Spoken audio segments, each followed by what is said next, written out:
আজ আমরা কোরআনে কারীম থেকে আল্লাহর অপছন্দনীয় মানুষগুলো কারা তাদের ব্যাপারে জানব। এবং আজকের এই মাহফিলে যদি আমাদের কারোর মধ্যে সেই গুণটি থাকে, সেই দোষটি থাকে, সেই বদঅভ্যাসটি থাকে যেটার কারণে আল্লাহর অপছন্দনীয় মানুষের তালিকায়, আল্লাহর অপ্রিয় মানুষের তালিকায় আমার নাম চলে গেছে, তাহলে সেক্ষেত্রে আমরা দ্রুততার সাথে এই মাহফিলে বসেই তওবায়ে নাসুহা করে, খাঁটি অন্তরে তওবা করে এখান থেকে আমরা যাব যে ওই বদঅভ্যাসটা ত্যাগ করে আল্লাহর প্রিয় পাত্র হওয়ার চেষ্টা করব। ঠিক আছে তো ইনশাআল্লাহ? তাহলে আমরা কোরআনের আয়াত থেকে আপনাদেরকে জানাবো যে আল্লাহ অমুককে অপছন্দ করেন। আপনি সাথে সাথে টর্চ দিয়ে দেখবেন আপনার মধ্যে সেটা আছে কিনা, আমি সাথে সাথে দেখবো আমার মধ্যে আছে কিনা। যদি দেখি যে আল্লাহর অপছন্দনীয় মানুষদের যে তালিকা আছে তাদের মধ্যে আমিও পড়ে যাই, তাহলে মাহফিল থেকে উঠার আগে আগে এখানে বসেই নিয়ত করে ফেলবো যে এই বদঅভ্যাসটা ছেড়ে আল্লাহর অপছন্দনীয় মানুষের কাতার থেকে আমাকে বের হতে হবে। কারণ আল্লাহর অপছন্দনীয় মানুষের তালিকায় যদি নাম থাকে, এই লোক আল্লাহর সৃষ্টি জগতের সবচেয়ে হতভাগা, সবচেয়ে কপাল পোড়া। কারণ আল্লাহ কাউকে অপছন্দ করেন, ঘৃণা করেন, এর মানে হলো তার ঠিকানা জান্নাত না জাহান্নাম। আজ আমরা কোরআনে কারীম থেকে আল্লাহর অপছন্দনীয় মানুষগুলো কারা তাদের ব্যাপারে জানব। অতএব আল্লাহর অপছন্দনীয় মানুষদের তালিকা জেনে সেই তালিকায় নিজের অন্তর্ভুক্তির কথা যদি আমরা টের পেয়ে যাই, কাল বিলম্ব না করে জানার সঙ্গে সঙ্গে তওবা করব, তওবায়ে নাসুহা করব, খাঁটি অন্তর থেকে তওবা করব যে আল্লাহ আমি এখান থেকে বেরিয়ে এসেছি। আপনি তওবা করে যদি সেটা ছেড়ে দেন এবং ওই বদঅভ্যাস থেকে বেরিয়ে আসেন, আপনি অটোমেটিকলি স্বয়ংক্রিয়ভাবে আল্লাহর অপছন্দনীয় মানুষদের তালিকা থেকে আপনার নাম আপনি কাটায় নিলেন ইনশাআল্লাহ। এরপর কোরআনে আল্লাহর পছন্দনীয় মানুষদের যে তালিকা আছে, আল্লাহ তাআলা ধৈর্যশীলদেরকে ভালোবাসেন। ইন্নাল্লাহা ইউহিব্বুল মুতাওয়াক্কিলিন, তিনি আল্লাহর প্রতি ভরসাকারীদেরকে আল্লাহ ভালোবাসেন। ইন্নাল্লাহা ইউহিব্বুত তাওয়াবিন, আল্লাহ তওবাকারীদেরকে ভালোবাসেন। ওয়া ইউহিব্বুল মুতাতাহিরিন, পবিত্রতা ভালোভাবে অর্জন করে যারা, সুন্দর করে ওযু করে, ভালো করে ফরজ গোসল করে, উত্তম রূপে কাপড় চোপড় পাক সাফ করে, এই মানুষগুলোকে আল্লাহ তাআলা পছন্দ করেন। আল্লাহর পছন্দনীয় মানুষের তালিকাও কোরআনে দেওয়া আছে। আমরা সেই তালিকায় প্রবেশ করতে পারবো যদি অপছন্দনীয় মানুষের তালিকা থেকে নিজেকে বের করতে পারি। সবাই নিয়ত করবো তো ইনশাআল্লাহ? মোহতারাম হাজরিন, 6 নম্বর পারার একেবারে প্রথম আয়াত। এই আয়াতে আল্লাহ রাব্বুল আলামিনের অপছন্দনীয় মানুষদের অপছন্দনীয় কাজের কথা আল্লাহ তাআলা বলেছেন। সর্বপ্রথমে আমরা সেটিকে বলতে চাই। সেটা কি? সেটা হলো কোনো মন্দ কথা, কোনো খারাপ কথা, কোনো বাজে কথা, এটা যদি কেউ প্রকাশ করে বেড়ায়, এটা যদি বলে বেড়ায়, এটা বলে জাহেজ, যেটা যদি জাহির করে বেড়ায়, এটা যদি ছড়াছড়ি করে বেড়ায়, তো এটা আল্লাহ অপছন্দ করেন। কারণ কোনো খারাপ জিনিস যদি ছড়াছড়ি করা হয় তাতে সমাজে ভালো হয় না খারাপ হয়? একটা খারাপ জিনিস যখন খুব বেশি ছড়াছড়ি হয়, মানুষ সেটা চর্চা করে, গীবত শিকায়েতের মধ্যে ডুবে, পরনিন্দার মধ্যে ডুবে, মানুষ ধারণা করে এক লাইন জানলে তার সাথে আরো এক লাইন যোগ করে আরেকজনের চরিত্র হনন করে। এই জন্য মন্দ কোনো কিছু পেলেই সেটাকে ছড়াছড়ি করে বেড়ানো, এটা আল্লাহর অপছন্দনীয় কাজ। ফেসবুকের এই যুগে, সোশ্যাল মিডিয়ার এই যুগে, এমনকি অফলাইনেও চায়ের দোকানে বসে বসে মা বোনরা 2-4 জন একসাথ হলে কোনো একটা কিছু পাইলেই হলো, ওই তিলকে তাল বানায়া ওইটাকে রসিয়ে রসিয়ে আমরা গল্প করে করে ওই মন্দ জিনিসটা একজন থেকে আরেকজন, আরেকজন থেকে আরেকজন, এক চা দোকান থেকে আরেক চা দোকান, এক আইডি থেকে আরেক আইডি, প্রয়োজনে অপ্রয়োজনে আমাদের কোনো জাতীয় স্বার্থ থাকুক বা না থাকুক, আমরা এই জাতীয় মন্দ জিনিস পেলে ছড়াছড়ি অনেকে করি কি করি না? আল্লাহ সুবহানাহু ওয়া তাআলা বলেছেন, লা ইউহিব্বুল্লাহুল জাহরা বিসসুই মিনাল কাওলি ইল্লা মান যুলিম। যদি কেউ কোনো খারাপ কথা, এটা সে চিৎকার চেঁচামেচি করে বলে বেড়ায়, প্রকাশ করে বেড়ায়, ঘোষণা দিয়ে বেড়ায়, এটার প্রচার করে বেড়ায়, তো আল্লাহ তাআলা এটা পছন্দ করেন না।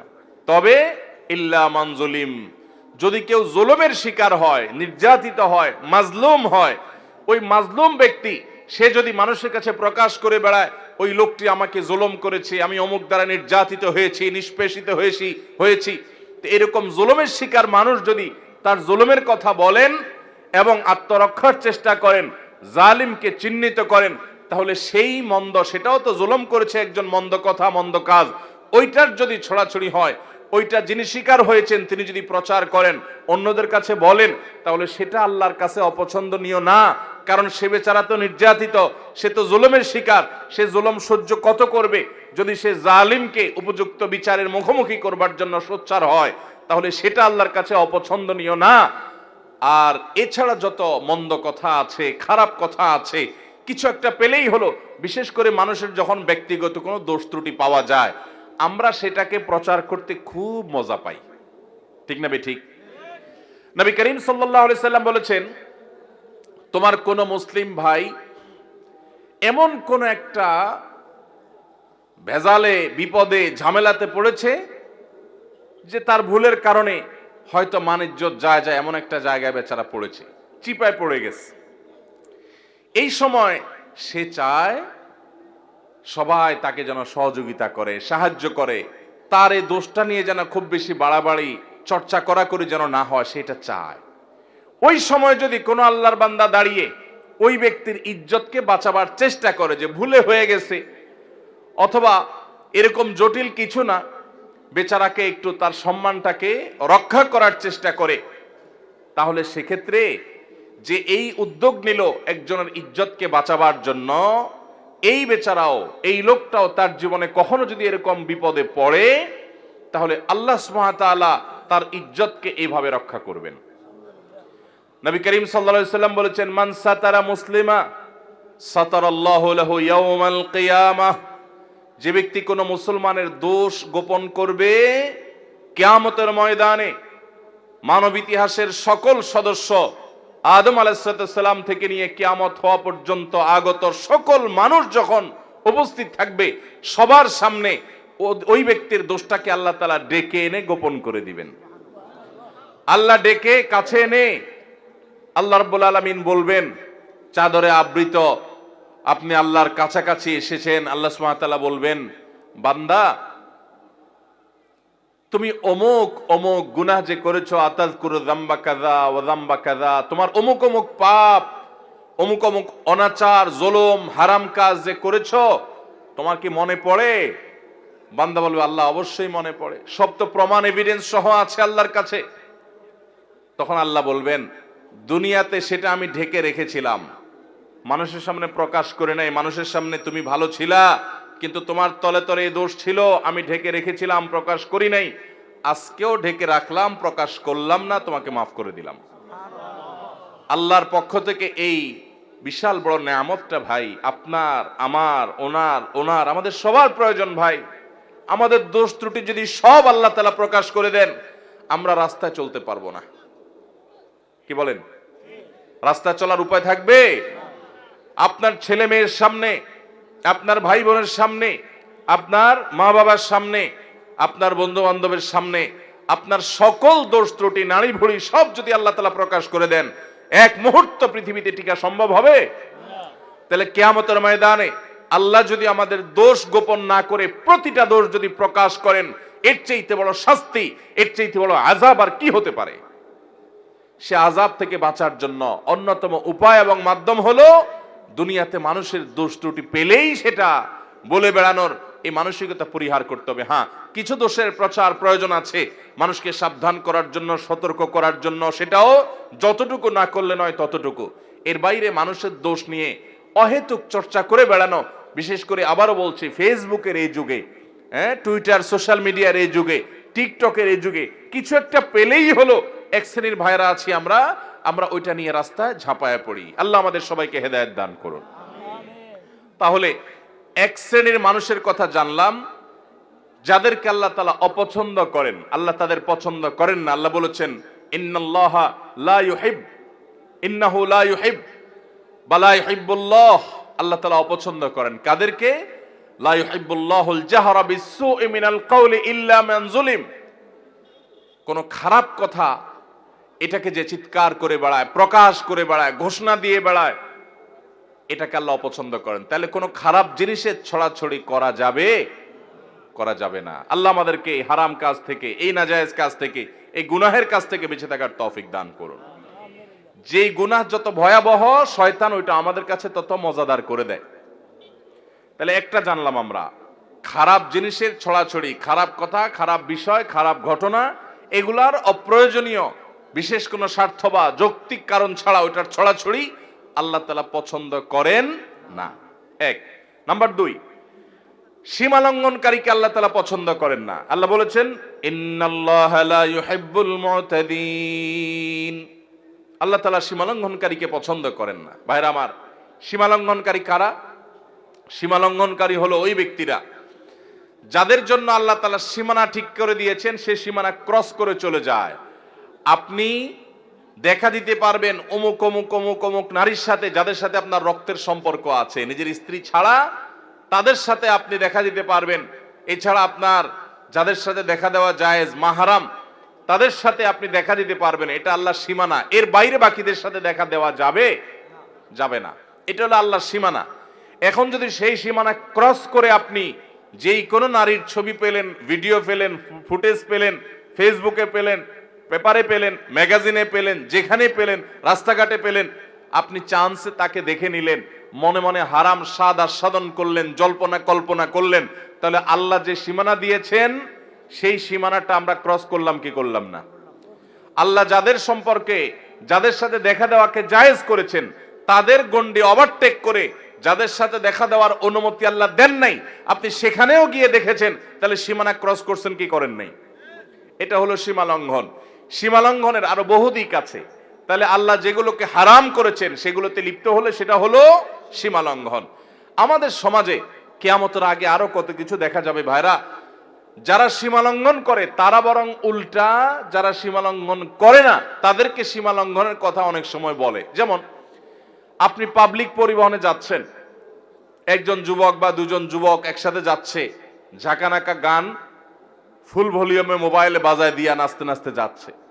আপনি যদি বলেন যে ভাই রে, বাবা রে, এত জোরে গানের আওয়াজ দিয়ে রাখছো, আমার তো অসুবিধা হয় বা আমি গান শুনতে চাই না, তোমরা হয় হেডফোন দিয়ে শুনো আর না হলে বন্ধ করো, আশপাশে মানুষের ডিস্টার্ব করিও না।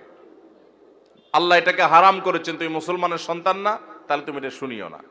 এটা বলার পর দেখবেন অনেক যুবক আছে বলবে যে হুজুর বেশি বাড়াবাড়ি করা ভালো না, আল্লাহ সীমা লঙ্ঘনকারীরা অপছন্দ করেন। দেখবেন তখন ওয়াজ শুনাই দিবে। আছে না না এরকম লোক? আপনি হারাম কাজ থেকে যখন নিষেধ করবেন তখন বলবে হুজুররা বেশি বাড়াবাড়ি করে। তো যে ব্যক্তি আল্লাহর সীমানা ক্রস করে চলে গেল, বাড়াবাড়ি তো সে করলো, যে নিষেধ করলো সে তো বরং আল্লাহর সীমানা ক্রস করতে নিষেধ করেছে, সে তো বরং সীমার মধ্যে থাকতে চাচ্ছে। অতএব সীমা লঙ্ঘন করা যাবে না, আল্লাহর সীমার মধ্যে থাকতে হবে। ঠিক একইভাবে আল্লাহ যা হালাল করেছেন সেটাও অনেকে হারাম করে, আল্লাহ যা বলেন নাই নিজে থেকে সেটাও অনেকে বলে, এগুলো সবগুলো সীমা লঙ্ঘনের শামিল। তাহলে দ্বিতীয় প্রকার মানুষ যাদেরকে আল্লাহ অপছন্দ করেন তারা হলো সীমা লঙ্ঘনকারী। আল্লাহ আমাদেরকে সকল প্রকার সীমা লঙ্ঘন থেকে, আল্লাহর হদ এবং সীমানাকে অতিক্রম করা থেকে আল্লাহ তাআলা আমাদেরকে বেঁচে থাকার তৌফিক দান করুন। তাহলে আল্লাহর কোন সীমানা লঙ্ঘন করব না। নাম্বার 3, যারা খেয়ানত করে, আমানত দিলে আমানত রক্ষা করে না, আমানত নষ্ট করে, পাপিষ্ঠ খারাপ মানুষ, গুনাহ করে বেড়ায়, নাজায়েজ কাজ করে বেড়ায়, কোনো ভয় নাই তার অন্তরে, এই মানুষগুলোকেও আল্লাহ তাআলা পছন্দ করেন না। কোরআনে কারীমে আল্লাহ রাব্বুল আলামিন তাদের সম্পর্কে বলেছেন ইয়ামহাকুল্লাহুর রিবা ওয়া ইউরবিস সাদাকাত। আল্লাহ তাআলা রিবা এটাকে ধ্বংস করবেন, সুদকে ধ্বংস করেন, আর সাদাকাতকে আল্লাহ রাব্বুল আলামিন বাড়িয়ে দেন। ওয়াল্লাহু লা ইউহিব্বু কুল্লা কাফফারিন আযীম। আর সকল আল্লাহ তাআলা অবিশ্বাসীকে, কাফিরকে, বেঈমানকে, আল্লাহর প্রতি যাদের ঈমান নাই তাদেরকে, এবং পাপিষ্ঠ খারাপ মানুষকে আল্লাহ তাআলা অপছন্দ করেন, তাদেরকে আল্লাহ তাআলা পছন্দ করেন না। আল্লাহ তাআলা আরো বলেছেন ইন্নাল্লাহা লা ইউহিব্বু মান কানা খাওয়ানান আথীমা। যারা খেয়ানতকারী, কথায় কথায় খেয়ানত করে মানুষের সাথে, এবং পাপিষ্ঠ অপরাধ করে, কথায় কথায় নাজায়েজ কাজ করে, আল্লাহর ভয় নেই, তার দিল কাঁপে না, এই মানুষগুলোকে আল্লাহ তাআলা অপছন্দ করেন। খেয়ানতকারী আমরা অনেকেই আছি, এমনকি অনেকে আছেন 5 ওয়াক্ত নামাজ পড়েন আবার খেয়ানতকারী। কিভাবে? আপনার কাছে কেউ কোনো টাকা পয়সা রেখেছে, আপনি সেটা ভেঙে ফেলেছেন। এবার যখন যিনি জমা রেখেছেন চেয়েছেন দিচ্ছি দেব করে টালবাহানা করছেন, এই যে আমানত রাখার পরে টাকাটা ভেঙে ফেলেছেন, এটার নাম খেয়ানত। এটার নাম কি? এরকম বহু প্রকারের খেয়ানত আছে। আপনার প্রতিবেশী মেয়ে, তাদের প্রতি আপনি চোখ চুরি করে, আপনি বাঁকা করে তাদের দিকে তাকালেন, তাদের সৌন্দর্য অবলোকন করলেন, চালাকি করে করে দেখলেন, আপনি খেয়ানত করলেন। তিরমিজির হাদিসে আসছে, নবী করিম সাল্লাল্লাহু আলাইহি ওয়াসাল্লাম বলেছেন, ইযা হাদ্দাসা আর-রাজুলু ফালতাফাতা ফাহিয়া আমানা। কেউ আপনার সাথে কথা বললো, কথা বলার পর আরেক দিক ফিরলো, তাহলে আপনার কাছে বলার পর যদি সে বলে ভাই কথাটা কাউকে বলা যাবে না, তাহলে এই কথাটাও আমানত। এই কথাটাও কি? আমানত। আপনি যদি এটা আরেকজনের কাছে বলে বেড়ান তাহলে খেয়ানত হলো, সেটা আমানতের কি হলো? এরকম আমানতের খেয়ানত আমরা অনেকে করি কি করি না? ইমানদার কখনো খেয়ানতকারী হতে পারে না। ইমানদার এরকম বিশ্বাসযোগ্য হবে যে পৃথিবী চলে যাবে, ইমানদারের সততা আদর্শ টলতে পারে না। আজ গোটা দেশে গোটা দুনিয়াতে এত মুসলমান, কিন্তু বিশ্বস্ত মুসলমান পাওয়া যায়? ভাইরা আমার, আমরা যে নবীর উম্মত, আমরা কি জানি আমাদের প্রিয় নবী সাল্লাল্লাহু আলাইহি সাল্লাম কত বিশ্বস্ত ছিলেন? তিনি নবী হওয়ার আগে মক্কাবাসীর কাছে আলামিন হয়েছেন। কি হয়েছেন? উনি আগে আলামিন হয়েছেন, তারপরে কি হয়েছেন? নবী এবং রাসূল হয়েছেন। কিরকম আলামিন, কি পরিমাণ বিশ্বস্ত ছিলেন? শুধু একটা ঘটনা বলি। উনি যখন মক্কা থেকে মদিনায় হিজরত করতে চলে যাবেন, এই হিজরতের সফরটা কি তার খুব আরামের, খুব আনন্দের, আনন্দ ভ্রমণ টাইপ কিছু ছিল? মক্কার মানুষদের, জালিমদের অত্যাচারে অতিষ্ঠ হয়ে টিকতে না পেরে আল্লাহর অনুমতিতে তিনি মক্কা ছেড়ে মদিনায় হিজরত করতে হয়েছে। যেই এলাকার মানুষের জুলুমে, তাদের নির্যাতনে, নিষ্পেষণে নিজের মাতৃভূমি ছেড়ে চলে যেতে হয়েছে, ওই মানুষগুলো বেঈমান, অনেক কাফের, অনেক মুশরিকরা, তারা নবী করিম সাল্লাল্লাহু আলাইহি ওয়াসাল্লামের প্রতি ঈমান আনে নাই, কিন্তু তারা জানতো মক্কার সবচেয়ে নির্ভরযোগ্য, সবচেয়ে আস্থার উপযুক্ত, সবচেয়ে বিশ্বস্ত মানুষটা হলো মুহাম্মদ সাল্লাল্লাহু আলাইহি সাল্লাম। এই জন্য তাদের দামি দামি সম্পদ, সোনা গহনা, টাকা পয়সা, এগুলো তারা মুহাম্মদ সাল্লাল্লাহু আলাইহি সাল্লামের কাছে এসে আমানত রেখে যেত। তার প্রতি ঈমান আনতো না, কিন্তু তাকে জানতো যে দুনিয়া উল্টে গেল তার আদর্শ উল্টিবে না, পৃথিবীর সকল ব্যাংকের চাইতে বিশ্বস্ত ব্যাংক হলো তিনি, এই জন্য তার কাছে জমা রেখে যেত। নবী করিম সাল্লাল্লাহু আলাইহি সাল্লাম হিজরতের সময় আলী রাদিয়াল্লাহু তাআলা আনহুকে ডেকে বুঝাই দিয়ে গেলেন যে দেখো, রাতের অন্ধকারে আবু বকরকে সাথে নিয়ে উনি তো চলে যাবেন পরিকল্পনা করেছেন, আলী রাদিয়াল্লাহু তাআলাকে রেখে গেলেন, তুমি 3 দিন মক্কায় থাকবা এবং এই যে জিনিসগুলো আছে, এটা অমুকের, এটা অমুকের, এটা তমুকের, এগুলো তাদের কাছে যার যারটা বুঝাই দিবা। এই লোকগুলার জুলুমে অতিষ্ঠ হয়ে মক্কা পার হয়ে যাচ্ছেন, কিন্তু ওই সময়টাতে পর্যন্ত তাদের রেখে যাওয়া আমানতটা তাদের কাছে পৌঁছানোর ব্যবস্থা করতে তিনি ভুলেন নাই। এর নাম হলো মুহাম্মদ সাল্লাল্লাহু আলাইহি সাল্লাম। আজ আমাদের অবস্থা কি বলেন? দোকান থেকে বাকি খেলে ওই দোকানের সামনে দিয়ে আর হাঁটি না, অন্য দোকান থেকে নগদ খাই, ওই দোকানের ধারে কাছেও যাই না। এ হলো আমাদের ইমানের অবস্থা, এ হলো আমাদের বিশ্বাসের অবস্থা, এ হলো আমাদের আস্থার অবস্থা। আমরা মনে করি শুধু নামাজ কালাম পড়লে মুসলমান হওয়া যায়। মুসলমান অবশ্যই তাকে বিশ্বস্ত হতে হবে, আস্থাশীল হতে হবে, মুসলমানকে আমানতদার হতে হবে। আমানতের খেয়ানতকারী, মানুষের কথা এর কথা ওর কাছে লাগায়, মানুষের গোপনীয় কথা বলে বেড়ায় এবং মানুষের টাকা পয়সা তসরুপ করে, আমানতের খেয়ানত করে, এই ব্যক্তি কখনো ভালো মুসলমান হতে পারে না। এই জন্য ভাইরা আমার, তৃতীয়ত আল্লাহর কাছে অপ্রিয় ব্যক্তি হলো আমানতের খেয়ানতকারী ব্যক্তি এবং যত প্রকার পাপাচার আছে এগুলোতে লিপ্ত ব্যক্তি। 4 নম্বর, জালিম, অত্যাচারী, অবিচারী। আল্লাহ তাআলা তাদের সম্পর্কে বলেছেন, ইন্নাহু লা ইউহিব্বুজ জালিমিন, নিশ্চয় আল্লাহ রাব্বুল আলামিন জালিমদেরকে কখনো পছন্দ করেন না। অনেক লোক আছে দেখবেন, নামাজ পড়ে, রোজা রাখে, হজ করে, দান সাদাকা করে, ওয়াজ নসিহত করে, ওয়াজ নসিহত শুনে, কোরআন তেলাওয়াত করে, তাসবিহ তাহলিল করে। অনেক মহিলারা, মা বোনরা আছেন, তারা পর্দা পুশিদাও করে, কিন্তু আবার অন্যের প্রতি জুলুমও করে। আছে না নাই? শাশুড়ি তসবিহ হাত থেকে নামে না, কিন্তু ছেলের বউর উপর অত্যাচার করে। আছে না নাই? নিজের মেয়েটার শরীরটাতে তাও দেয়, আর আরেকজনের মেয়েকে পুত্রবধূ করে আনছে, তাকে খাটাতে খাটাতে পাগল বানায় ফেলায়। আছে না নাই? নিজের মেয়েটার কোনো দোষ চোখে পড়ে না, কিন্তু পরের মেয়েটার শুধু দোষ না গুণটাও দোষের মতো দেখে। আছে না নাই? অনেক শ্বশুর আছেন কপালে দাগ পড়ে গেছে সিজদা দিতে দিতে, কিন্তু জুলুম করেন, নানাভাবে জুলুম করেন। জমিতে যখন তিনি চাষাবাদ করতে যান আরেকজনের আইল ঠেলেন, জমি বাড়ান। আছে না নাই? ভাইরা আমার, অনেক ভাইরা আছি আমরা দুর্বল পেলে, গরিব মানুষ পেলে তাদের উপরে চড়াও হই, তাদের উপরে অত্যাচার করি, তাদের হক নষ্ট করি, তাদের উপরে জুলুম করি। মনে রাখবেন, জুলুম এত ভয়াবহ অপরাধ, এত ভয়াবহ অপরাধ, কিয়ামতের ময়দানে কোন চতুষ্পদ জন্তু তারা কি আমাদের মতো তাদের আমলের কোনো হিসাব নিকাশ হবে? গরু, ছাগল, হাঁস, মুরগি, যত রকমের আল্লাহর সৃষ্টি আছে মানুষ ছাড়া, জিন ছাড়া, তাদের কোনো হিসাব নিকাশ হবে? আল্লাহ তাআলা হাঁস মুরগিকে বলবেন যে কি পরিমাণ খাইছো, হালাল খাইছো না হারাম খাইছো, হিসাব দিয়ে যাও। এরকম কোন কথা আছে কোরআন হাদিসে? হাঁস মুরগি যদি আরেকজনের ঘরে যায়া তার প্লেট থেকে ভাত খেয়ে চলে আসে, কিয়ামতের ময়দানে আল্লাহ তাদেরকে জাহান্নামের শাস্তি দিবেন, এমন কোনো কথা আছে? কারণ তাদের এইসব হিসাব নিকাশ নাই, এগুলো হবে মানুষের। কিন্তু ভাইরা আমার, জুলুম এরকম একটা অপরাধ, এরকম একটা গুনাহ, জীবজন্তু পশু পাখিরাও যদি একজন আরেকজনের প্রতি জুলুম করে, কিয়ামতের ময়দানে শুধু ওই একটা অপরাধের বিচার তাদের হবে। নবী করিম সাল্লাল্লাহু আলাইহি সাল্লাম বলেছেন, শিং বিশিষ্ট কোন প্রাণী, ধরুন একটা গরু, সে শিং নাই এমন একটা প্রাণীকে যদি গুতা মারে, অর্থাৎ অত্যাচার অবিচার করে, দুর্বল যে তার প্রতি, কিয়ামতের ময়দানে আল্লাহ তাআলা ওই দুর্বলকে শিং দিবেন, অর্থাৎ শক্তি দিবেন, দিয়ে বলবেন যে এবার তুমি ওই সবল যে তোমার প্রতি জুলুম করেছিল দুনিয়াতে, তুমি তার প্রতিকার, তার বিহিত করতে পারো নাই, বিচার পাও নাই, আজকে তুমি তার প্রতিশোধ গ্রহণ করো। একই মাপের গুতা তাকে মেরে তার শাস্তি, তার প্রায়শ্চিত্ত তুমি নিশ্চিত করো, বুঝিয়ে দাও। তাদেরকে সৃষ্টি করবেন আবার আল্লাহ তাআলা। পশু পাখি এমনিতেও মৃত্যুর পর মাটির সাথে মিশে যাবে, কিন্তু যারা জুলুম করেছে ওই পশু পাখিগুলোকে, ওই প্রাণীগুলোকে আল্লাহ তাআলা আবার জীবিত করবেন। জালেমকেও, মাজলুমকেও, যে জুলুম করেছে তাকেও, যার প্রতি জুলুম করা হয়েছে তাকেও।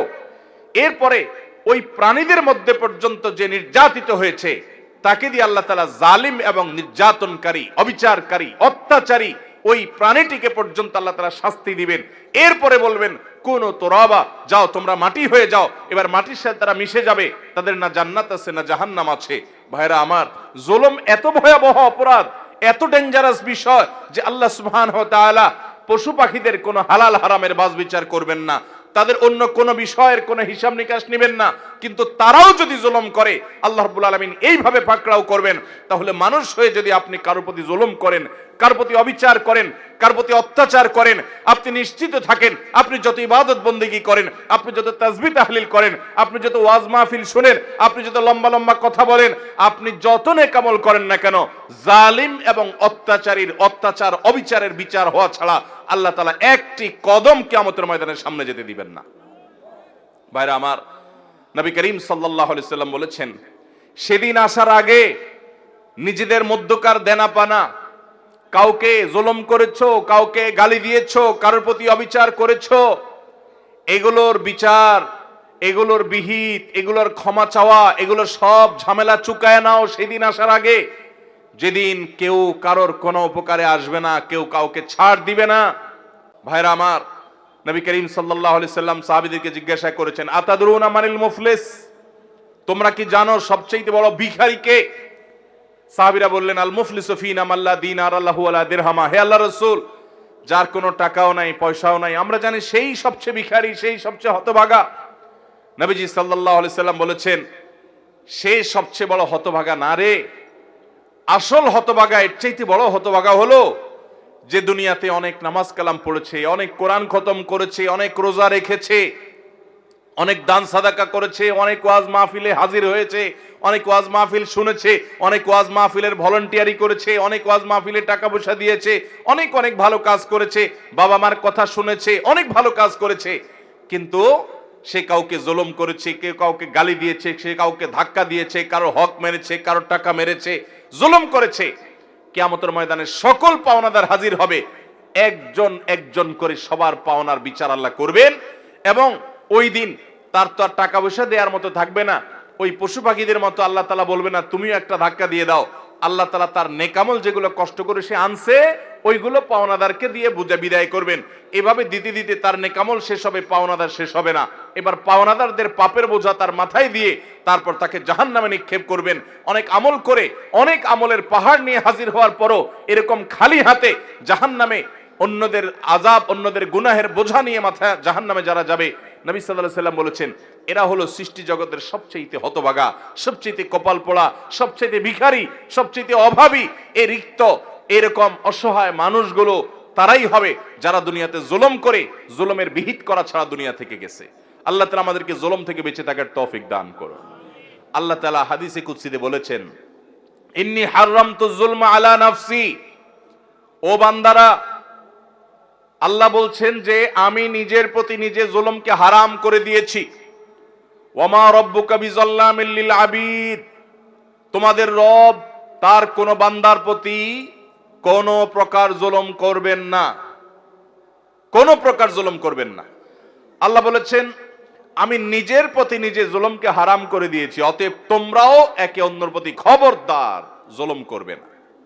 আমরা অনেকে আছি জুলুমকে কোনো বিষয় মনে করি না। কত জালিম, কত অত্যাচারী, কত মানুষের চোখের পানি ফেলছে, কত মানুষের কষ্টের কারণ হচ্ছে। বিশেষ করে আমার যুবক ভাইদেরকে বলতে চাই, সে সকল ভাইদেরকে, বোনদেরকে বলতে চাই যাদের গায়ে জোর আছে, যাদের শক্তি আছে, বল আছে, পাওয়ার আছে, ক্ষমতা আছে, দাপট আছে, টাকার জোর, ক্ষমতার জোর, কলমের জোর, হাই হ্যালোর জোর আছে, এই জোরের চোটে যার সাথে আপনার শত্রুতা আছে তার গোষ্ঠী উদ্ধার করলেন, তাকে দমন করলেন, তাকে মামলা দিলেন, তাকে হামলা দিলেন, তাকে জেল জুলুমের শিকার করলেন, তাকে নানাভাবে কষ্ট দিলেন। মনে করছেন আল্লাহ তাআলা দেখছেন না? মনে করছেন আল্লাহ তাআলা ভুলে যাবেন? আপনার রব লা ইয়াদিল্লু ওয়া লা ইয়ানসা, তিনি কোনো কিছু ভুলে যান না। আপনি আপনার রবকে এরকম মনে করবেন আল্লাহ তাহসাবান্নাল্লাহ গাফিলা, জালিমরা যা করছে এগুলো সম্পর্কে আল্লাহ উদাসীন, কিছুই দেখছেন না, এরকমটি মনে করবেন না। আল্লাহর কসম প্রতিটি জুলুমের বিচার কিয়ামতে আল্লাহ তাআলা অবশ্যই করবেন। ভাইরা আমার, কয়েকজন যুবক যখন একসাথে হয়, দুই যুবক একসাথে যখন রিকশা উঠে, রিকশাওয়ালা বেচারা একটু থেকে আধটু যদি করে, একটু বেশ কম করে, বাপের বয়সী হলেও যায় কলার ধরতে। কারণ দুই দোস্ত একসাথে আছে, কলেজে পড়ে, শরীরে একটা ভাব চলে আসে, ঠিক না ভাই? ঠিক। আপনি যে রিকশাওয়ালাকে একটা ধাক্কা দিয়ে গেছেন, একটা ঘুষি, একটা থাপ্পড়, একটা গালি দিয়ে চলে গেছেন, বেচারা তো ভয়ে কিছু বলে নাই, কলেজের ছাত্র মারবে, কয়েকজন একসাথে আছে, কিছু বলে নাই। ভাই, আপনি কি জানেন এই রিকশাওয়ালাকে আপনি এক সময় টর্চ লাইট দিয়ে খুঁজে আর পাবেন না। 10 বছর 20 বছর পরে যখন আপনার এই অপরাধের কথা স্মরণ হবে যে আমি তো আমার যৌবনে কলেজে পড়াকালীন সময় একজন রিকশাওয়ালার প্রতি অবিচার করেছিলাম, জুলুম করেছিলাম, এখন একটু মাপ চাই, ওই চেষ্টা করলেও তো খুঁজে আর লোকটাকে বের করতে পারবেন না। আপনি বের করতে পারেন না দেখে কি আল্লাহও বের করতে পারবেন না? কিয়ামতের ময়দানে যখন বুড়া বয়সে এসে আমল করে জান্নাতে যাইতে নেবেন, ওই রিকশাওয়ালার সামনে এসে দাঁড়াবে। অতএব কারোর প্রতি কোন প্রকার জুলুম করব না ইনশাআল্লাহ। শয়তানের প্ররোচনায় প্ররোচিত হয়ে যদি কারোর প্রতি জুলুম হয়ে যায়, ভাইরা আমার, তাহলে সাথে সাথে যখনই সম্বিত ফিরে আসবে, ঈমানি চেতনা জেগে উঠবে, সাথে সাথে বিলম্ব না করে তার কাছে করজোড় করে মাপ চাইবেন। ভাই, অন্যায় হয়ে গেছে, আমাকে মাফ করে দেন। ভাই, আমি আপনাকে একটু শক্ত কথা বলে ফেলেছি, আল্লাহর ওয়াস্তে মাফ করে দেন। আপনি যদি দুনিয়াতে মাপ চেয়ে নেন, আপনার লেটা চুকে গেল, মামলা খালাস হয়ে গেল। না হলে মনে রাখবেন, হাজার হাজার এরকম জুলুমের মামলা আপনার বিরুদ্ধে দায়ের হয়ে আছে, কিয়ামতের ময়দানে কোনো আমল কিন্তু কুলাবে না। বেশি আমল করতে পারেন আর না পারেন, অনেক তাসবিহ তেলাওয়াত করতে পারেন আর না পারেন, অন্তত কোনো মানুষের প্রতি কখনো জুলুম করবেন না। ঠিক আছে তো ইনশাআল্লাহ? যুবক ভাইয়েরা, শক্তিকে নিয়ন্ত্রণ করব তো ইনশাআল্লাহ? কয়েকজন বন্ধু একসাথে যখন বাসে উঠেন, কন্ট্রাক্টর বেচারা যা ভাড়া দেয়, 5-6 জন কলেজের ছাত্র, ইউনিভার্সিটির ছাত্র একসাথে থাকলে দেখলে আর বেশি বাড়াবাড়ি করে না। যদি বেশি বাড়াবাড়ি করে, চোখ গোরানে দিলে বেচারা মনে করে থাক, যান বাঁচাই। আছে না নাই? 10 টাকা 20 টাকা 50 টাকা কম দিয়ে চলে আসলেন, বেচারা ভয়ে কিছু বলে নাই। আপনি মনে করছেন শেষ এখানে, এই মামলা এখানে শেষ নাকি এখান থেকে শুরু? এই মামলা ফাইল হয়ে গেছে আল্লাহর আদালতে, আপনি টেরও পান নাই। কিয়ামতের ময়দানে এটা খোলা হবে। ভাইরা আমার, জুলুমের বিচার শুরু হলে রক্ষা হবে না। এই জন্য জুলুম থেকে বাঁচবো তো ইনশাআল্লাহ। আয-যুলমু যুলুমাতুন ইয়াউমাল কিয়ামা, কিয়ামতের দিন জুলুম বহুমুখী অন্ধকার হয়ে আসবে। শ্বশুর বৌমার প্রতি, শাশুড়ি বৌমার প্রতি, বা বৌমা, আজকাল অনেক সময় অনেক বৌমা শ্বশুর শাশুড়ির প্রতি জুলুম করে। অনেক বৌমা দেখা যায় দেবর ননদদের প্রতি জুলুম করে, স্বামীকে তাদের সঙ্গে মিশতে দেয় না, টাকা পয়সা দিতে দেয় না, তারা জুলুম করে। আবার অনেক সময় দেখা যায় শ্বশুর শাশুড়ি বৌমার উপর জুলুম করে, প্রতিবেশীর উপরে জুলুম করে, মালিক অধীনস্থের উপরে জুলুম করে, অধীনস্থ মালিকের প্রতি জুলুম করে, বাপ সন্তানের প্রতি জুলুম করে, সন্তান বাবার প্রতি জুলুম করে, ভাই বোন পরস্পরের প্রতি জুলুম করে, কাস্টমার মালিক দোকানদারের প্রতি, দোকানদার কাস্টমারের প্রতি, এরকম নানা শ্রেণী পেশার মানুষ শাসক প্রজাদের প্রতি, প্রজারা শাসকদের প্রতি জুলুম করে কি করে না? আল্লাহ আমাদের সব ধরনের জুলুম থেকে বেঁচে থাকার তৌফিক দান করুন। তাহলে 4 নম্বর আল্লাহর অপ্রিয় অপছন্দনীয় মানুষ হলো জালেম। আমরা জানলাম আমার মধ্যে যদি জুলুম থাকে আমি আজকেই তওবা করব, আল্লাহ আমাদেরকে তৌফিক দান করুন। নাম্বার 5, অহংকারী, দাম্ভিক। অহংকারী মানুষকে আল্লাহ তাআলা অপছন্দ করেন। আল্লাহ তাআলা বলেছেন, ইন্নাল্লাহা লা ইউহিব্বু মান কানা মুখতালান ফখুরা, যারা গর্ব করে বেড়ায়, অহংকার করে বেড়ায়, এই মানুষগুলোকে আল্লাহ তাআলা পছন্দ করেন না। আল্লাহর ঘৃণিত, আল্লাহর অপছন্দনীয় মানুষেরা যারা অহংকার করে। আমাদের সমাজে এরকম অহংকারের রোগ আমাদের অনেকের মধ্যে আছে, সেটাকে আমরা রোগ মনে করি না, ওইটাকে আমরা আত্মসম্মান মনে করি। আত্মসম্মান না, অহংকার এক জিনিস আর আত্মসম্মান আরেক জিনিস। আপনি নিজেকে বড় করলেন, বড় মনে করলেন, ভাবসাব নিয়ে রাস্তাঘাটে গেলেন, একটু বড় লোকের ছেলে, ক্ষমতাবান মানুষের ছেলে, আপনার চলাফেরার ভিতরে একটা ভাবসাব আসলো, বাকিদেরকে মানুষ মনে করলেন না, এটা হলো অহংকার। এই অহংকারটা আমাদের মধ্যে আছে না নাই? কারোর কাছে জ্ঞানের অহংকার আছে, কারোর কাছে পয়সার অহংকার আছে, কারোর ক্ষমতার অহংকার আছে, কারোর নাম যশ খ্যাতির অহংকার আছে। ও মালিক, আপনি আমাদের অন্তরকে অহংকার থেকে ধুয়ে মুছে পরিষ্কার করে দিন। যার অন্তরে বিন্দু পরিমাণ, জাররা পরিমাণ অহংকার থাকবে, সরিষার দানা পরিমাণ অহংকার থাকবে, ওই ব্যক্তিকে আল্লাহ রাব্বুল আলামিন জান্নাতে প্রবেশ করা হারাম করে দিয়েছেন। নো এন্ট্রি, তার জান্নাতে প্রবেশের কোনো সুযোগ নেই। ভাইরা আমার, আল্লাহর হাবিব সাল্লাল্লাহু আলাইহি সাল্লাম আল্লাহর কাছে বিনয়ী হওয়ার জন্য দোয়া করেছেন। আমাদেরকে বিনয়ী হওয়ার চেষ্টা করতে হবে। আমাদের নবীজি সাল্লাল্লাহু আলাইহি সাল্লাম বিনয়ী ছিলেন। বিনয়ী মানুষকে আল্লাহও ভালোবাসেন, বান্দারাও ভালোবাসেন, মানুষও পছন্দ করে। নরম মানুষ, ভদ্র মানুষ, বিনয়ী মানুষ। অহংকারী, দাম্ভিক এবং খুব বেশি গর্ব করে বেড়ায়, দাপট দেখায় বেড়ায়, এই মানুষগুলোকে মানুষও পছন্দ করেন না, আল্লাহও পছন্দ। অতএব মাটির মানুষ হব, চলাফেরায়, আচার আচরণে, কথায় যেন কোনো অবস্থাতে অহংকার প্রকাশ না হয়। আল্লাহ রাব্বুল আলামিন হাদিসে কুদসিতে বলেছেন, অহংকার হলো আমার চাদর। আল্লাহ বলছেন, এই অহংকার যদি কেউ করে তাহলে সে আমার চাদর নিয়ে টানাটানি করে, আর যে আমার চাদর নিয়ে টানাটানি করে আল্লাহ রাব্বুল আলামিন তাকে ছিঁড়ে ফেলবেন, তাকে জাহান্নামে নিক্ষেপ করবেন, তার জন্য জান্নাত হারাম। অতএব অহংকার করা যাবে না। আল্লাহ আমাদেরকে বিনয়ী হওয়ার তৌফিক দান করুন। 6 নম্বর হলো যারা সমাজে ফাসাদ সৃষ্টি করে। ফাসাদ সৃষ্টি করে, ফাসাদের মধ্যে সবচেয়ে বড় ফাসাদ অনেক মুফাসসিরদের মতে কাবিরা গুনাহ যারা লিপ্ত হয়, শিরকে যারা লিপ্ত হয়, শিরক করে, এটা বড় ফাসাদ। ঠিক একইভাবে দুনিয়াতে শান্তি নষ্ট করে যারা, দেখবেন অনেক লোক আছে দাঙ্গা হাঙ্গামা, গন্ডগোল, ফাসাদ, মারামারি, কাটাকাটি, এগুলোই তাদের ভালো লাগে, ফাসাদ করতে ভালো লাগে, শান্তি ভালো লাগে না। আল্লাহ বলেছেন, ইন্নাল্লাহা লা ইউহিব্বুল মুফসিদিন, আল্লাহ তাআলা ফিতনা এবং ফাসাদকারী মানুষকে পছন্দ করেন না। এটা হলো 6 প্রকারের মানুষ, 6 নম্বর প্রকার। 7 নম্বর হলো ওই সমস্ত মানুষগুলো যারা অহমিকা দেখায়, অহংকার করে, আগে যে ফখর করে, গৌরব করে, বড়াই করে বেড়ায়, তাদেরই মতোই, সেটারই আপনার আল্লাহ রাব্বুল আলামিন ভিন্নভাবে প্রকাশ করেছেন, ইন্নাহু লা ইউহিব্বুল মুস্তাকবিরিন, যারা ইস্তেকবার করে, যারা সত্যকে অস্বীকার করে, অহমিকা বশত মানতে চায় না, আল্লাহ তাআলা তাদেরকে পছন্দ করেন না।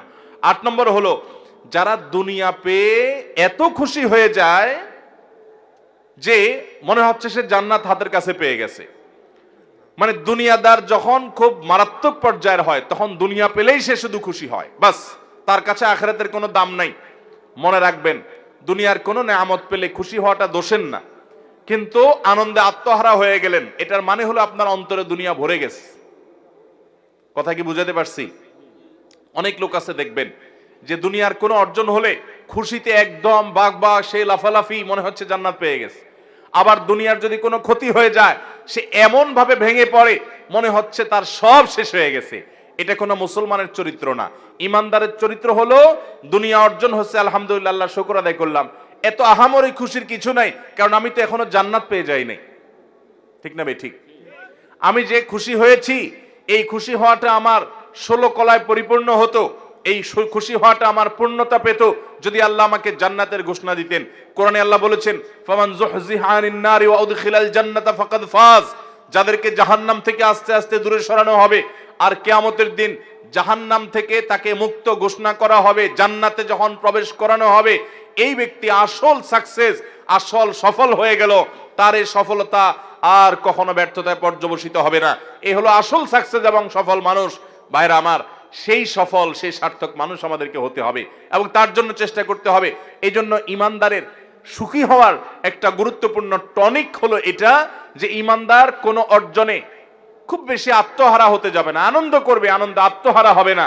আবার কোনো ক্ষতিতে কষ্ট হতে পারে, মানুষ হিসাবে কষ্ট হওয়াটা স্বাভাবিক, কিন্তু কষ্টের চোটে ভেঙে পড়বে না। কথা কি বুঝাতে পারছি? ভাইরা আমার, আমি যখন মাদ্রাসায় পড়ি, আজ থেকে অনেক বছর আগের কথা, সম্ভবত 2 যুগ 2.5 যুগের মতো হয়ে গেছে। আমি অনেক ছোট ছিলাম। আমার মনে আছে যে একবার ঈদের সময় শহর থেকে গ্রামের বাড়িতে যাব, তো বাসের টিকিট পাওয়া খুব টাফ। আমি একটা টিকিট পেয়ে গেছি ভালো বাসে। তো খুব লাফাতে লাফাতে, আমার আব্বার এক বন্ধু ছিলেন, খুব দিনদার, খুব আল্লাহ ভীরু, এখনো বেঁচে আছেন। আমার সে চাচার কাছে এসে খুব আনন্দ জাহির করতে করতে একটু বেশি আনন্দ করছিলাম, ছাত্র মানুষ, যে চাচা আমি তো টিকিট পেয়ে গেছি। তখন চাচা আমার এই অতিরিক্ত আনন্দ দেখে বললেন, বাবা তুমি মাদ্রাসায় পড়ো, তুমি আলেম হতে যাচ্ছ, তোমার এই অতিরিক্ত আনন্দটা আমার কাছে ভালো লাগে নাই বাবা। আমি বললাম, চাচা এটা কেমন কথা বললেন? আমি একটা টিকিট পাইছি, খুশির খবর, আপনার ভালো লাগে নাই মানে? তিনি আমাকে বলছেন, বাবা তুমি খুশির খবর পেয়েছ, এজন্য খুশি হয়েছ, আমিও খুশি। আমি বোঝাতে চাইছি যে একজন মুসলমান সে দুনিয়ার কোনো অর্জনে এত পাগল পড়া হবে না। তার কাছে দুনিয়াটা এত গুরুত্বপূর্ণ কিছু না। আল্লাহ কোনো নিয়ামত দিয়েছেন, সে অবশ্যই খুশি হবে। আল্লাহর নিয়ামতে খুশি প্রকাশ করাটাও কোরআনের নির্দেশ, কিন্তু খুশির চোটে আত্মহারা হবে না, এত পাগল পড়া হবে না, কারণ জান্নাত তো পেয়ে যাও না এখনো। তুমি টিকিট পেয়েছ, যদি জান্নাত তোমার আল্লাহ তাআলা না দেন, আল্লাহ না করুন জাহান্নাম দেন, তাহলে তোমার এই খুশির 2 পয়সা কোনো দাম আছে? এত আত্মহারা হওয়া, এটা তোমার ইমানের সাথে যায় না বাবা। ঠিক একই ভাবে আমাদের সমাজে অনেক মানুষ আছি, আমরা একটু বিপদ আপদ হলে আমরা ভেঙে পড়ি, একদম স্যাড ব্যাড, মানে আমরা একেবারে মনে হয় যে আমি শেষ। ইমানদার মনে রাখবে, আমার যদি সব হারিয়ে যায়, সব হারিয়ে যায়, আর বিনিময়ে আল্লাহ তাআলা যদি আমার জন্য জান্নাতটা রাখেন, ব্যবসা লাভের না লসের? সব হারিয়ে গেল, একটা অ্যাক্সিডেন্টে আমার সম্পদ, টাকা পয়সা, ব্যবসা বাণিজ্য, আপনজন সব হারায় গেল, সবাই বেঈমানি করলো, সবাই দূরে সরাই দিল, আমার বিপদ আপদ হতে থাকলো, কোনোটা দূর, কোনো বিপদ সরল না, কোনো অর্জন হলো না, সব দিক থেকে ক্ষতি হয়ে গেল। দুনিয়ার সব সম্পদ, সব ইজ্জত, সব চলে যাওয়ার বিনিময়ে যদি আল্লাহ বলেন, বান্দা তোমাকে আমি জান্নাতটা দিয়ে দিলাম, লাভ হলো না লস হলো? 50-60 বছরের কষ্টের বিনিময়ে যদি অনন্তকালের, অসীম কালের জন্য চির সুখের ঠিকানা আমার নিশ্চিত হয়ে যায়, তাহলে আমার লাভ হলো না লস হলো? এই জন্য ইমানদার কোনো দুঃখে, কোনো বেদনায় একেবারে ভেঙে পড়বে, এটা তার ইমানের সাথে যায় না, এটা বেঈমানের চরিত্র হতে পারে। ইমানদার সবর করবে, আর যে কোনো ভালো কাজে আল্লাহর শুকর আদায় করবে, খুশি হবে, কিন্তু আত্মহারা পাগল হবে না। এই জন্য আল্লাহ রাব্বুল আলামিন কোরআনে কারীমে বলেছেন, ইন্নাল্লাহা লা ইউহিব্বুল ফারিহিন, নিশ্চয়ই আল্লাহ রাব্বুল আলামিন কোন অতিরিক্ত আনন্দে আত্মহারা, কোন আনন্দে আত্মহারা, দুনিয়াবি কোন বিষয় পাওয়ার পরে করে পাগল পরা হয়ে যাওয়া, এই অতিরিক্ত দুনিয়া করা মানুষ, দুনিয়া খাই করা মানুষ, এই মানুষগুলোকে আল্লাহ পছন্দ করেন না। অতএব ভাইরা আমার, আমরা আল্লাহ রাব্বুল আলামিনের কাছে আমরা পানা চাইবো আল্লাহ যেন আমাদেরকে এরকম দুনিয়ার মধ্যে ডুবায় না রাখেন। আজ আজ যে পৃথিবীতে আমরা বসবাস করছি, ভোগবাদের দুনিয়া। কিসের দুনিয়া ভাই? ভোগবাদ। চতুর্দিকে দেখবেন শুধু ভোগের আহ্বান। যত বিজ্ঞাপনী, বিলবোর্ড, যত অ্যাডভার্টাইজ, যত আহ্বান, সব দেখবেন কিসের? ভোগের। দুনিয়াতে মস্ত বড় খাওয়া দাওয়ার ফুর্তি করো, আগামীকাল বাঁচবে কিনা বলতে পারো, ভোগ করো। আর ইসলাম বলে মানুষকে ভোগ নয়, প্রয়োজন যা তা অবশ্যই তুমি ভোগ করো, কিন্তু তোমার প্রয়োজনের বেশি ভোগ করবে না, বরং ত্যাগ করতে শিখো। ভোগে নয়, বরং ত্যাগেই আনন্দ আছে, ত্যাগেই তোমার পরিতৃপ্তি আছে। আল্লাহর জন্য দান করো, স্যাক্রিফাইস করতে শিখো, ত্যাগ করতে শিখো। ইসলাম সেটা বলে। ভোগ পশু পাখিও করে, ত্যাগ এটা সবাই করতে পারে না। আল্লাহ আমাদেরকে ত্যাগী মানুষ হওয়ার তৌফিক দান করুন।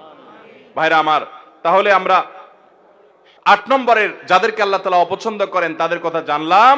সে মানুষগুলো হলো দুনিয়ায় যারা আত্মহারা হয়ে যায়। আত্মহারা হয়ে যাওয়া এটা এখন কমন একটা বিষয় হয়ে গেছে। নামাজ কালাম পড়ি, ওয়াজও শুনি, সবই ঠিক আছে, কিন্তু পয়সা ছাড়া আর কিছু বুঝি না।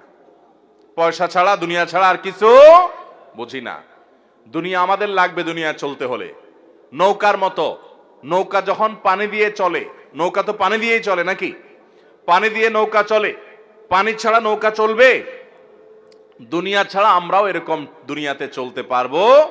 দুনিয়াতে চলতে হলে দুনিয়ার দরকার আছে, টাকা পয়সা, রিজিক, থাকার জায়গা, এগুলো দরকার আছে। কিন্তু যদি সেগুলো আমাদের ভেতরে ঢুকে পড়ে, একদম আমরা দুনিয়ার ভেতরেই ডুব দিয়ে যাই, দুনিয়া ছাড়ার কিছু না বুঝি, সারাদিন শুধু দুনিয়া দুনিয়া করি, তাহলে নৌকার ভিতরে পানি ঢুকার মতো হয়ে যাবে। ওই নৌকা অ্যাক্সিডেন্ট করবে, ডুবে যাবে, আমরা দুনিয়ার ভিতরে ডুবে যাবো। আজকে সে অবস্থা হয়েছে। আল্লাহ আমাদের সবাইকে আখিরাতমুখী হওয়ার তৌফিক দান করুন। আমাদের পূর্বসূরীদের দুনিয়া বিমুখতার ঘটনা বলি এবং ইতিহাসগুলো জানার চেষ্টা করবেন। সালাফের পূর্বসূরীদের কিভাবে দুনিয়া বিমুখতা সেটা জানার চেষ্টা করবেন। নবী করিম সাল্লাল্লাহু আলাইহি ওয়াসাল্লাম তিনি বলেছেন, দুনিয়া এবং দুনিয়াতে যা কিছু আছে, সারা পৃথিবীর সকল নেয়ামত, সকল নেয়ামতের উপকরণ, ভোগের উপকরণের সবগুলো মিলে আল্লাহর কাছে যদি একটা মাছির ডানা পরিমাণ মূল্যবান হতো, তো আল্লাহর প্রতি বেঈমান কোন কাফের, কোন মুশরিক, আল্লাহর কোন অবাধ্য নাফরমানকে আল্লাহ রাব্বুল আলামিন এক ডোক পানিও দুনিয়া থেকে পান করতে দিতেন না। এক ডোক পানিও পান করতে দিতেন না। যদি দুনিয়ার দাম আল্লাহর কাছে একটা মাছির ডানার পরিমাণ হতো, এতটুক দামও নাই। এটা মৃত্যুর আগে টের পাওয়া যাবে না। আল্লাহ আমাকে আপনাকে আমাদের বুঝার তৌফিক দান করুন। দুনিয়ার মোহ আমাদের অন্তর থেকে আল্লাহ তাআলা বের করার তৌফিক দান করুন। গোটা পৃথিবীতে মুসলমানরা আজ লাঞ্ছিত, বঞ্চিত হওয়ার অন্যতম একটা কারণ এটাও যে মুসলমানরা আজ দুনিয়ার ভিতরে হাবুডুবু খেয়েছে।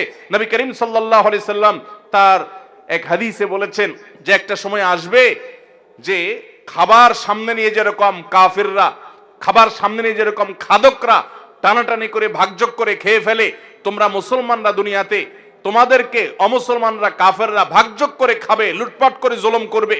কাশ্মীরের লোকদেরকে জুলুম করবে এক গ্রুপ, ইরাকের মুসলমানদেরকে জুলুম করবে আরেক গ্রুপ, ফিলিস্তিনের মুসলমানদেরকে জুলুম করবে আরেক গ্রুপ। এক এক দেশের মুসলমানদেরকে জুলুম করার জন্য এক এক গ্রুপ ভাগযোগ করে নিবে।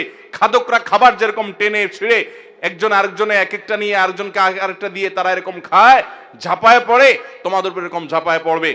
সাহাবায়ে কেরাম বলেছিলেন, ইয়া রাসূলুল্লাহ, সেদিন আমাদের সংখ্যা কম হবে সেজন্য?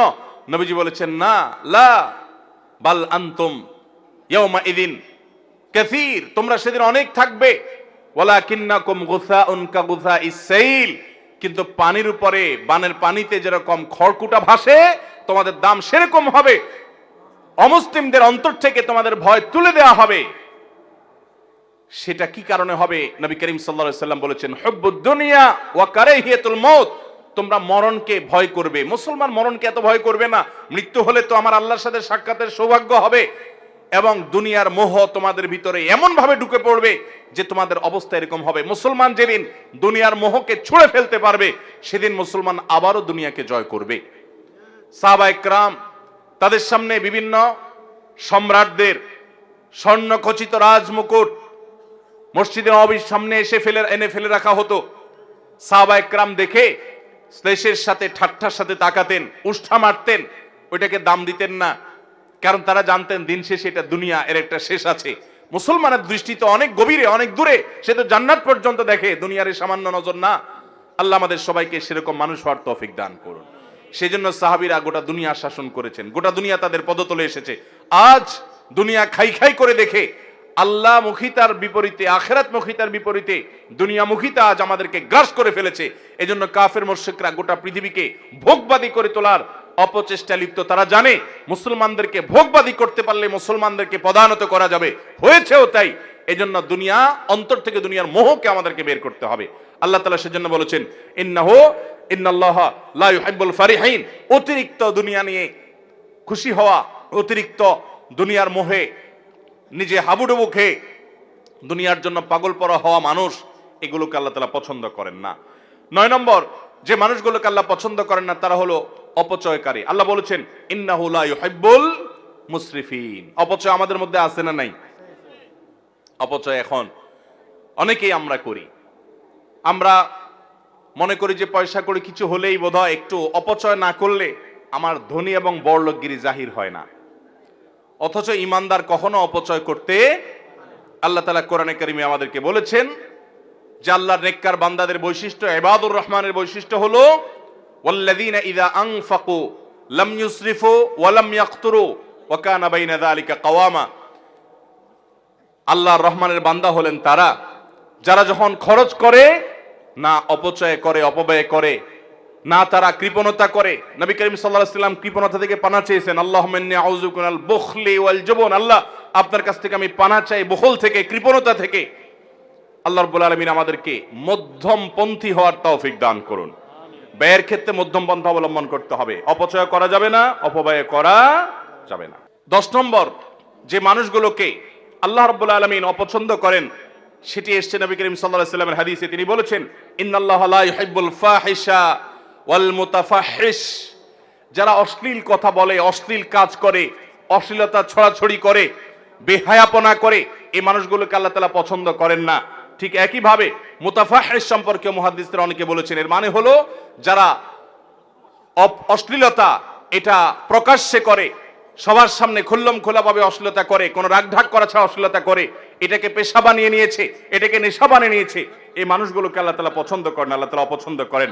ভাইরা আমার, 12 নম্বর আল্লাহ যাদেরকে অপছন্দ করেন তারা হলেন ওই সমস্ত মানুষেরা যারা ইসবাল করে, যারা টাকনুর নিচে পুরুষ হয়ে লুঙ্গি, জুব্বা, চাদর, প্যান্ট, পাজামা এগুলো পরে, এই ইসবালকারীদেরকে আল্লাহ তাআলা পছন্দ করেন না। নবী করিম সাল্লাল্লাহু আলাইহি ওয়াসাল্লাম বলেছেন ইন্নাল্লাহা লা ইউহিব্বুল মুসবিলিন, নিশ্চয়ই ইসবালকারীকে, অর্থাৎ টাকনুর নিচে যে পুরুষরা পোশাক আশাক পরে, এদেরকে আল্লাহ তাআলা পছন্দ করেন না। ভাইরা আমার, এভাবে আল্লাহর অপছন্দনীয় মানুষের তালিকা হাদিসের দিকে যখন তাকাই তখন আমরা আরো অনেক পাই যে কথায় কথায় ঝগড়া করে অনেক বেশি, তাকে আল্লাহ তাআলা পছন্দ করেন না। যে ব্যক্তি বেচা কিনা করতে গিয়ে কথায় কথায় শপথ করে, কসম খায় এবং কাস্টমারকে ঠকাবার জন্য মিথ্যা কসম খায় এবং প্রয়োজনে অপ্রয়োজনে কসম করে, অনেক দোকানদারও আছে এরকম, তাদেরকে আল্লাহ তাআলা অপছন্দ করেন। ঠিক একইভাবে যে ব্যক্তি গরিব হয়ে আবার অহংকার করে, আল্লাহ তাআলা তাদেরকে অপছন্দ করেন। যে ব্যক্তি ধনী হয়ে জুলুম করেন, তাদেরকে আল্লাহ তাআলা অপছন্দ করেন। যে ব্যক্তি দুনিয়াটা খুব ভালো বুঝে, আখিরাতের কিছুই বুঝে না, এই মার্কালা মানুষ আমাদের সমাজে এখন ভরা, এরা আল্লাহর অপছন্দনীয় মানুষের তালিকায় আছে। আল্লাহর অপছন্দনীয় মানুষের তালিকা এরকম খুঁজলে আমরা আরো অনেক পাবো কোরআন এবং হাদিসের আলোকে। আমরা কোরআন থেকে এবং নবী করিম সাল্লাল্লাহু আলাইহি ওয়াসাল্লামের হাদিস থেকে আল্লাহর অপছন্দনীয়, আল্লাহ যাদেরকে ঘৃণা করেন, অপছন্দ করেন, সে মানুষগুলোর তালিকা জানলাম। আল্লাহ যাদের অপছন্দ করেন তারা কোথায় যাবে? জান্নাতে না জাহান্নামে? আল্লাহর অপছন্দের মানুষগুলো কি জান্নাতে যাওয়ার সুযোগ আছে? তাহলে আমাদেরকে মন্দ কথার ছড়াছড়ি এটা থেকে বেরিয়ে আসতে হবে। এই গুনাহের কাজ করা যাবে না, এটাকে শিল্পে পরিণত করা হয়েছে আজকাল সোশ্যাল মিডিয়াতে, এবং সীমা লঙ্ঘন করা যাবে না। সীমা লঙ্ঘন কি সেটা আবার বুঝতে হবে। হারামকে যদি কেউ ওভারটেক করে যায় সেটা সীমা লঙ্ঘন। আল্লাহ যা বলেন নাই সেটাও যে বলে সে সীমা লঙ্ঘন করে। ঠিক একইভাবে কোনো খেয়ানত করা যাবে না, আমানতের খেয়ানত করা যাবে না, আমানত রক্ষা করতে হবে। পাপিষ্ঠদের আল্লাহ তাআলা অপছন্দ করেন। জুলুম করা যাবে না, জালিমদের আল্লাহ অপছন্দ করেন। অহংকার করা যাবে না, তাদেরকে আল্লাহ অপছন্দ করেন। ফাসাদ সৃষ্টি করা যাবে না, তাদেরকে আল্লাহ অপছন্দ করেন। অহমিকা অবসত সত্য অস্বীকার করা যাবে না, তাদেরকে আল্লাহ অপছন্দ করেন। এবং দুনিয়ার মোহে আচ্ছন্ন হয়ে এটার জন্য পাগল পরা হওয়া যাবে না। আল্লাহ তাআলা এরকম দুনিয়া পাগল মানুষগুলোকে অপছন্দ করেন। ভাইরা আমার, অশ্লীলতা যারা করে, রাগঢেক না করে যারা অশ্লীলতাকে শিল্পে পরিণত করেছে, বেহায়াপনাকে যারা শিল্পে পরিণত করেছে, এই মানুষগুলো আল্লাহ অপছন্দের এবং ঘৃণার। আল্লাহ তাআলা আমাদেরকে আল্লাহর অপছন্দের সকল তালিকায় যত মানুষ আছে আল্লাহ তাআলা সে সমস্ত বদভ্যাসওয়ালা মানুষগুলো থেকে আল্লাহ তাআলা আমাদেরকে বেরিয়ে আসার তৌফিক দান করুন। সবাই এই সমস্ত বদভ্যাসগুলো ছাড়বো তো ইনশাআল্লাহ? আল্লাহর প্রিয় পাত্র হওয়ার চেষ্টা করবো তো ইনশাআল্লাহ?